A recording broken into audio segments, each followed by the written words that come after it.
অস্ট্রেলিয়ার মাটিতে বাংলাদেশ আর শুরুতেই এমন দাপট যা হয়তো অস্ট্রেলিয়াও ভাবেনি।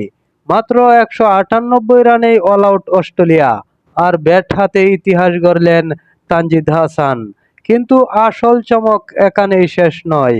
বাংলাদেশ এখন ১৫৩ রানের লিডে। তাহলে কি অস্ট্রেলিয়ার মাটিতেই নতুন ইতিহাস লিখতে যাচ্ছে টাইগাররা? অস্ট্রেলিয়ার বিপক্ষে প্রথম টেস্টে যেন অন্য এক বাংলাদেশকে দেখা যাচ্ছে। শুরুতেই হাসান মাহমুদের দুর্দান্ত বোলিংয়ে মাত্র ১৯৮ রানে গুটিয়ে যায় অস্ট্রেলিয়ার প্রথম ইনিংস। এরপর ব্যাট হাতে জবাব দিতে নেমে বাংলাদেশ দেখিয়েছে দারুণ আত্মবিশ্বাস। তানজিদ হাসান খেলেছেন অসাধারণ এক ইনিংস, ১০১ রান করে গড়েছেন ইতিহাস। অস্ট্রেলিয়ার মাটিতে টেস্ট সেঞ্চুরি করা প্রথম বাংলাদেশি ব্যাটার এখন তানজিদ। তার সঙ্গে অধিনায়ক শান্ত ৪৮ রান এবং মমিনুলের ৪৯ রানের গুরুত্বপূর্ণ অবদান বাংলাদেশকে নিয়ে গেছে শক্ত অবস্থানে।